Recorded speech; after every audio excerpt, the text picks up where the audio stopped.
Good afternoon, everyone, and I'd like to welcome you to our second installment of Take 30, a 30-minute webinar about the Nova Scotia appeal period.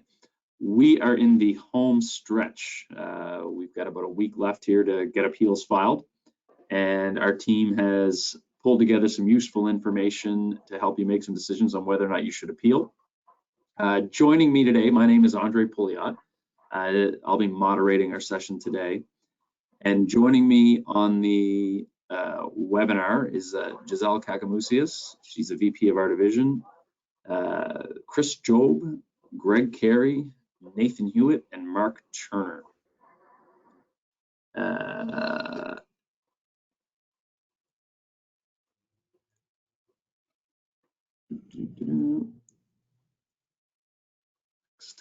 Okay, so let me roll through our agenda.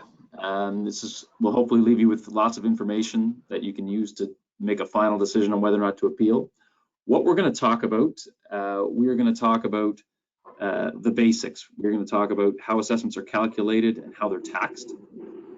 We're going to jump into a quick review of what we went over in our first webinar, things like COVID-19, rent control, how the hot housing market's impacting things, along with what's relevant and when.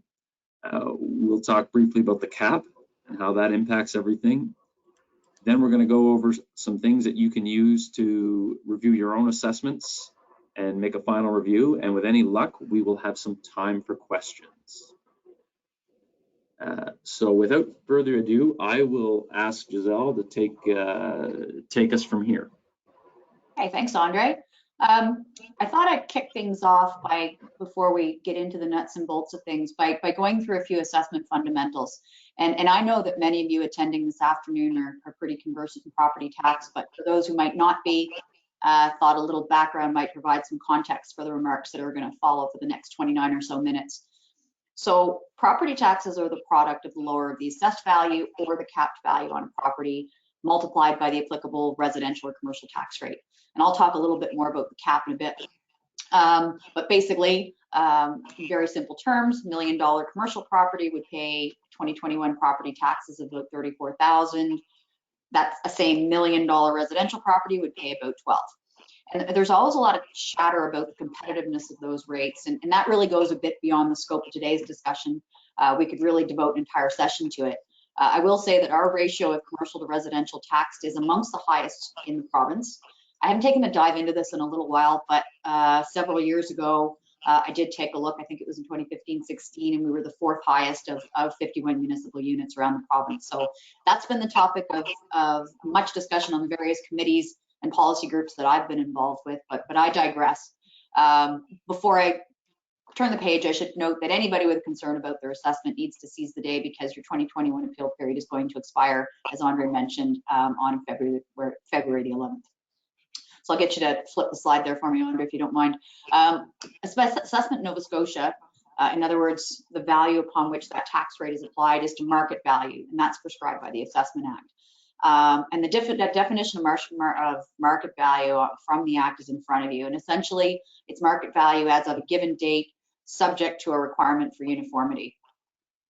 And for 2021, I'll get you to flip her over, is the market value as of 12 months ago, 1st of January 2020, but for reflecting the physical state of the property as of the 1st of December just passed. And property is revalued by our assessing authority, and that's the PBSC, every year. So every year these dates are going to roll forward by 1 year. And the photos at the left of this slide actually depict an interesting conundrum and sometimes confusion that arises from that lag between the base and the state dates. You could have a vacant piece of ground as of the 1st of January 2020, sort of in the bottom photo. But if there were a building constructed after that date, but before the December the 1st, any construction in place would be assessable for 2021. The devil's in the details, though, in valuing new construction, particularly for 2021. So the value on your notice reflects land plus the market value of any construction in place as of that date, but it has to reflect market conditions as of the 1st of January 2020. Okay, so are you with me? It's kind of confusing, but so in order to insert new construction on the 2021 roll, PBSC undertook a request for information program for any property in the province with an open building permit of $500,000 or more, and they're fed this information from the city. You may have received one. I know we responded to dozens and dozens on behalf of our clients. And so the request was for costs as of September the date that the RFI was due, which was mid-September 2020. They also asked you to estimate your costs through to the 1st of December. And I've examined many of the resulting assessments, and they contain two major flaws. Most of them contain two major flaws.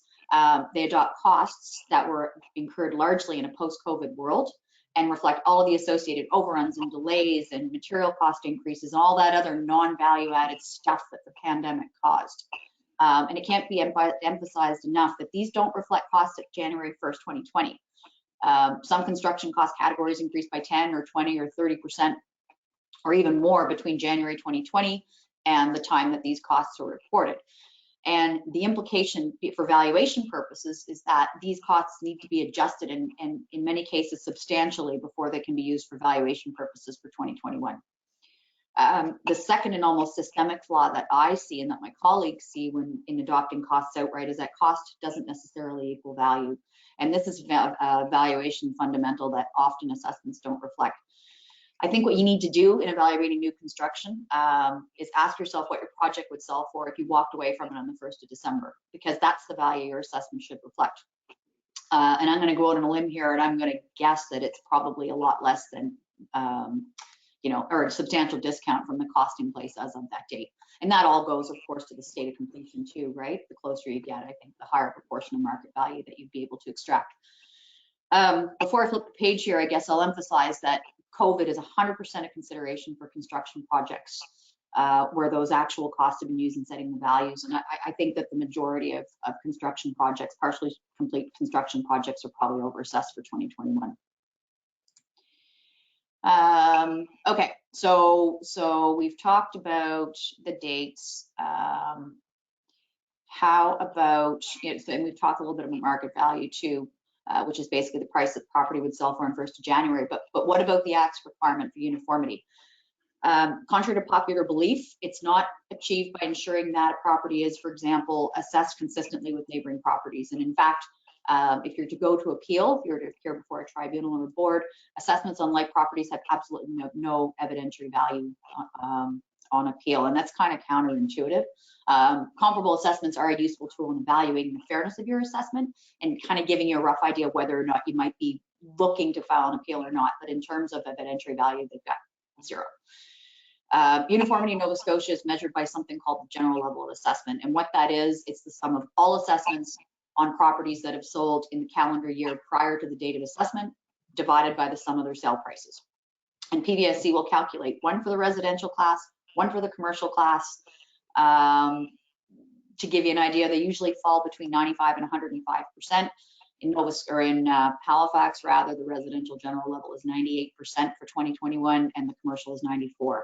So what that means is, on average, residential properties should be assessed at 98% of market value and commercial at 94%. And the proper assessment of a property under the legislation and the case law is your market value multiplied by your general level. So the practical application goes something like this. If you have that $1 million property, if it's residential, it should be assessed at $98,000 or $980,000 rather, and if you have a commercial property, it should be assessed at $940,000. I'll get you to flip over the slide. So market value. How does PVSC set it? Well, they use three methods. They use the cost approach, and the basic formula are in front of you, right? Cost approach is land value plus improvements less depreciation. Income approach is your stabilized net operating income, which is equivalent to an EBITDA, basically. So before amortization and taxes, divided by an overall cap rate, and direct comparisons based on sale prices of similar properties. We can flip here. It should be emphasized that PVSC applies sort of broad math modeling for private assessments, and sometimes properties don't fit that mold and assessments will be too high. And of course, then your remedy is the appeal process. All right, so we'll flip over here. Yeah, so COVID, it's sort of the question on everybody's lips.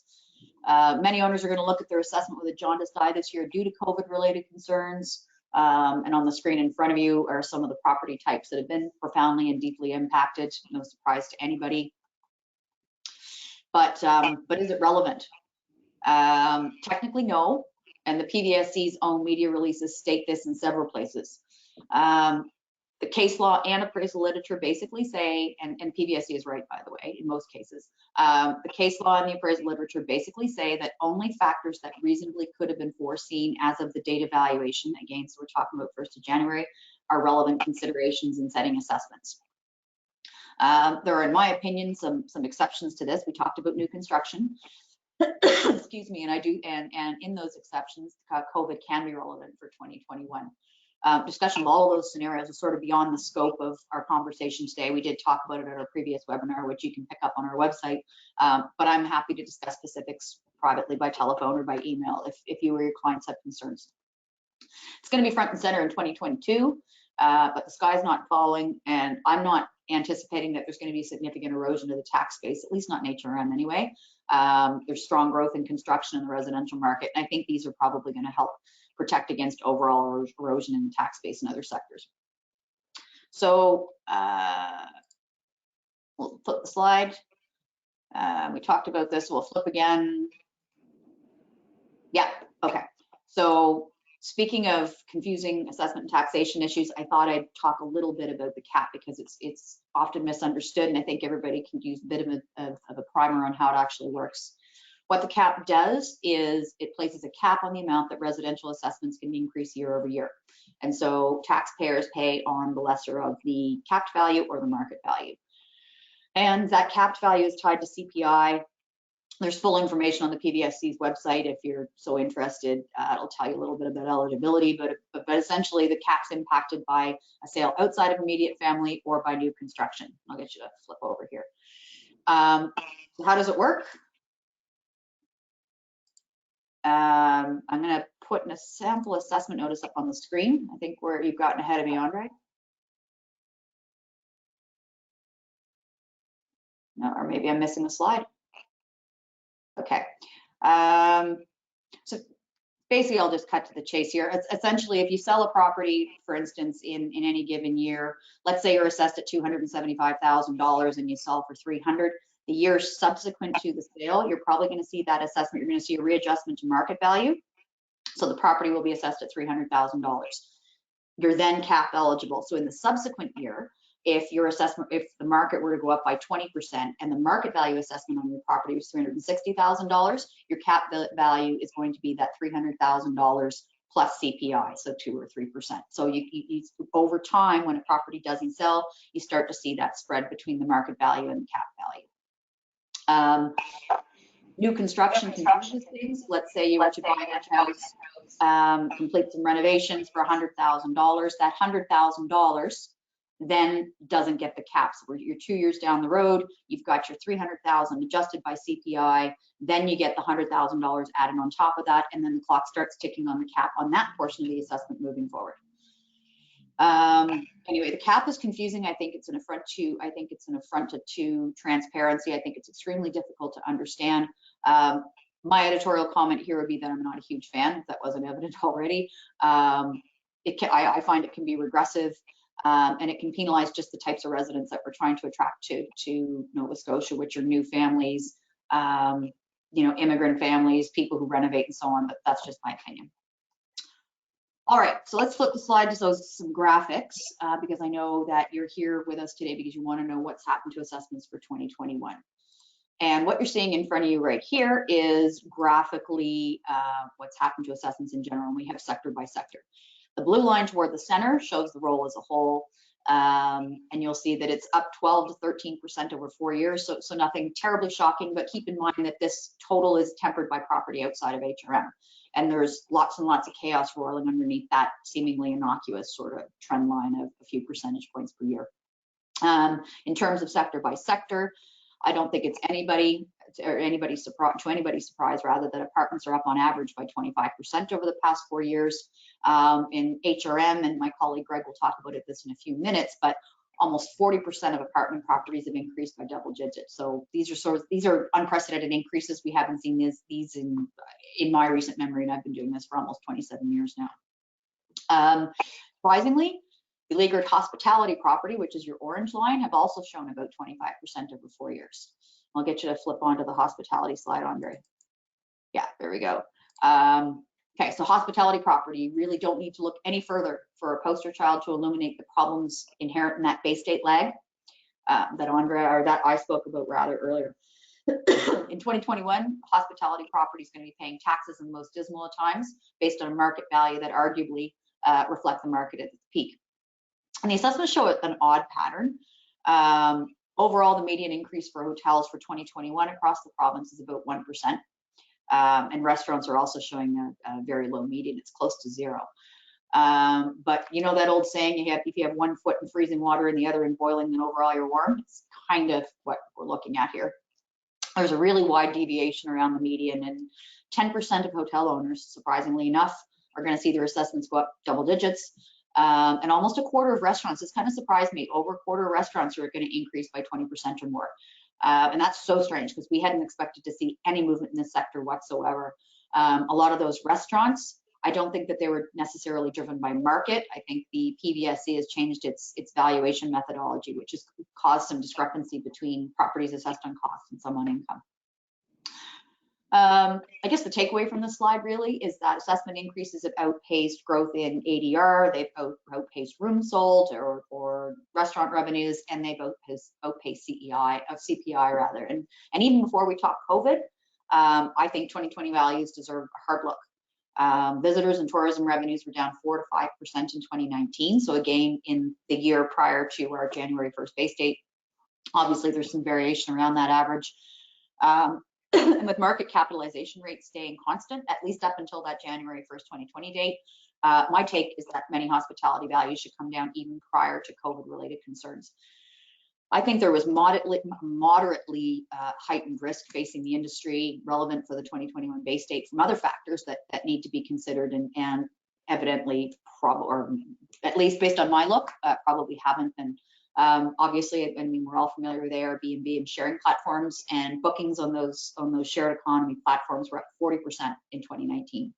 The Yarmouth Ferry wasn't running, which is had a very, very deep and profound impact on that South Shore market and really probably trickled down to the rest of the province.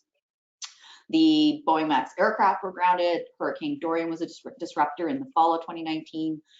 And for valuation purposes, a lot of these factors go to risk and cap rates, and we haven't seen any changes in the assessor's cap rates for a number of years, and I'm thinking it's probably time. I think there are probably some knobs to turn, some opportunity on hospitality, even before we turn the page on COVID. And I think that's true for restaurants as well, particularly for assets that are 10 years old or more and where consumer preferences and technologies have changed. So before I close, I'll just give you some basic points maybe to look at when you're deciding whether or not to appeal. I think you might want to look at your trend in gross margin versus your change in assessment.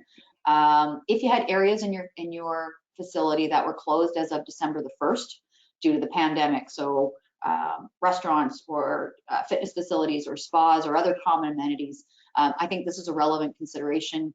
You might want to think to yourself, what sort of room rate would I command in a January 2020 world, but without access to those amenities? Bottom line for hospitality property, I think it'd be the exception rather than the rule where I'd recommend not to appeal. So that's, I've had my moment or 19 moments to speak, so I am going to turn things over to Greg.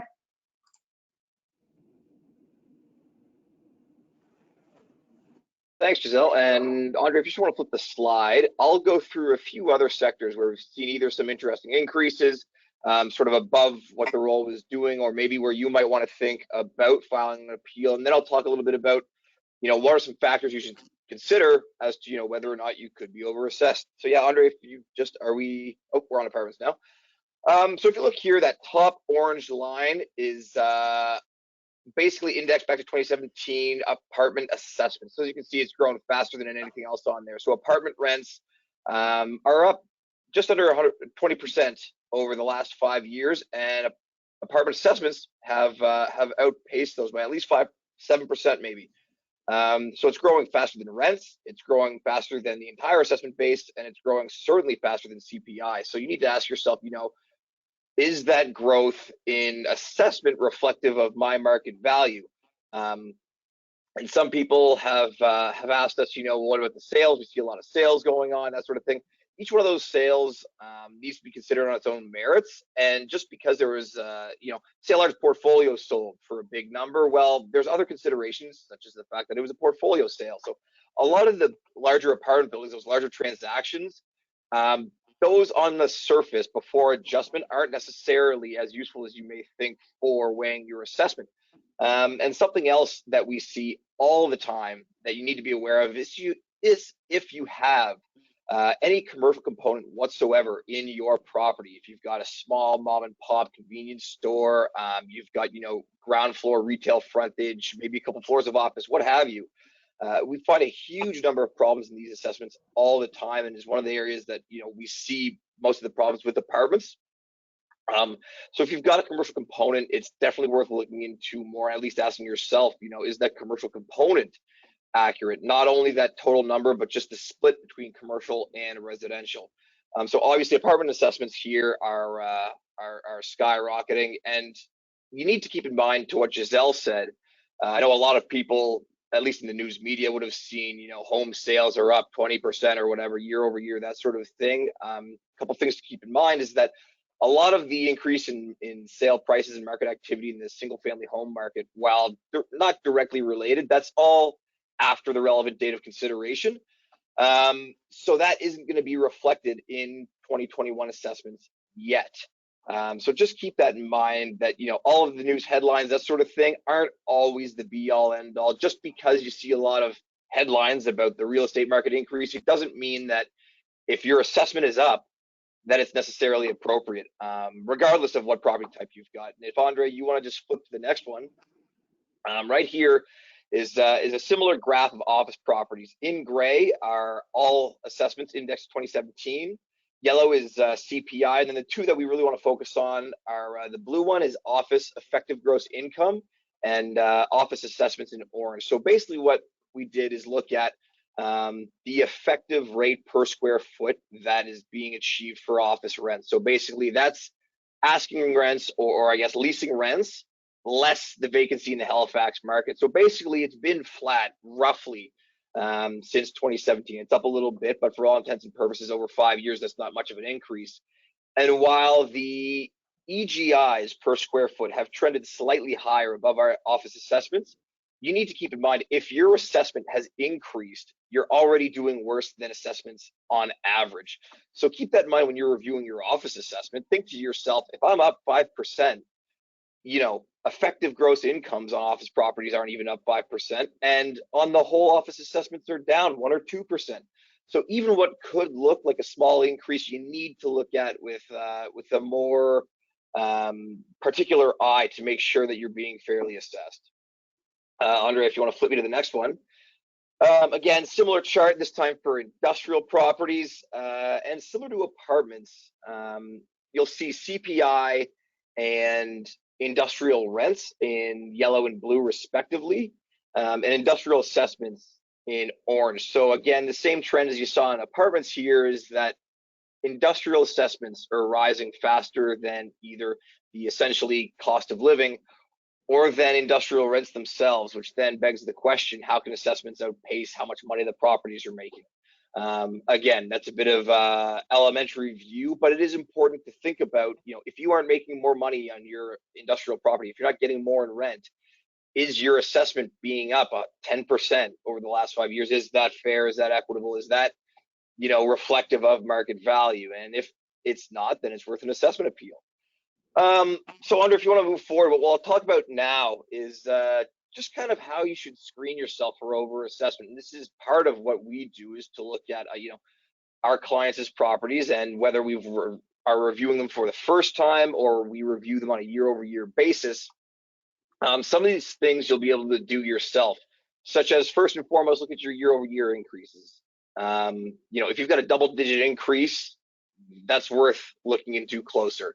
And although Giselle said, your neighbor's assessment isn't evidence on appeal, it is worth benchmarking yourself against other similar assessments to see if you're assessed at a per unit rate significantly higher than all similar properties, it's worth appealing. So some things to keep in mind, when you're looking at a competitive set for multi-res properties, it would be probably per unit. For industrial properties, offices, retail, per square foot. Hotels, you're looking at per room. And land, you want to compare on a per square foot or per acre. I mean, depending on how much land you've got. But just look at it on a unitized basis, and that's a very rough look at, you know, your property compared to another one that isn't a perfect match. And Andre, if you just want to skip ahead, there we go. So a few other things to keep in mind is that if you've had any capital expenditures, if you needed a new roof and it cost you $1 million, or if you still need a new roof and it will cost you $1 million, those are worth appealing for and looking at the assessment. If you had any significant changes in income, if you've lost a major tenant, hadn't been able to lease up, if you've had an increase in expenses, anything like that, again, it's worth looking at more closely. Changes in utilization, and this kind of comes back to what I was talking about with apartments with commercial space. If, say, you convert that commercial space into a new common area for the building, well, that then actually changes into a residential assessment. So if you change how your property is being used, worth looking into.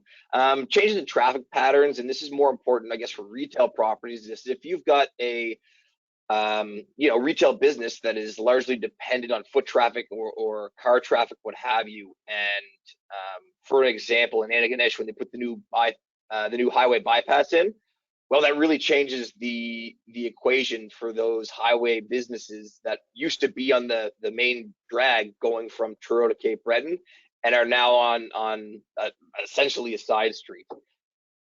Industry downturns, I'm going to start on this one. Obviously, that comes with some caveats, being that you know, you've likely seen a downturn if you're at all related to tourism, hospitality, some retail properties, depending. So, I mean, you know, look at your assessment, look at it closely, but it wouldn't be this year as pertinent as maybe other years.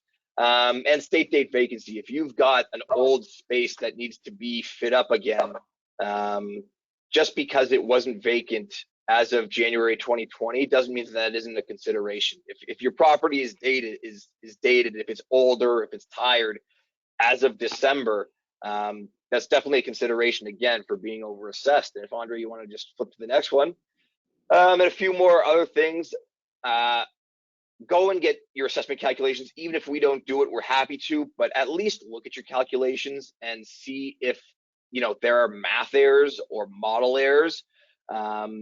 Things like, you know, has the addition been right? Is the square footage right? Is the tenancy type right?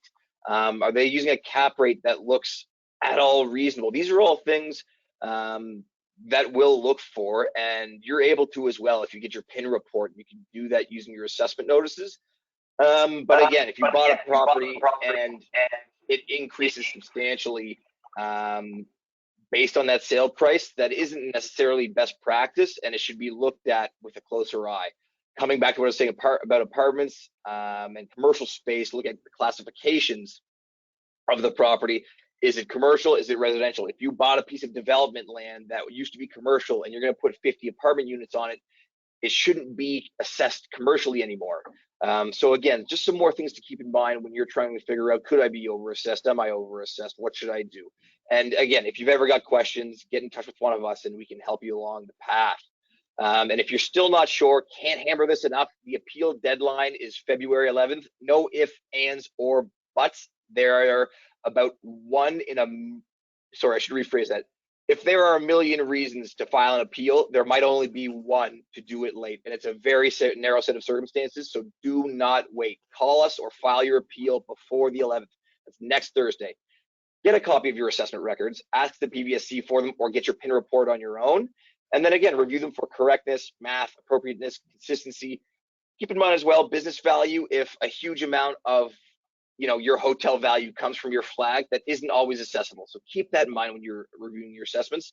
But again, the key date here is February 11th. Act before then, because you are out of luck after that for the rest of the year.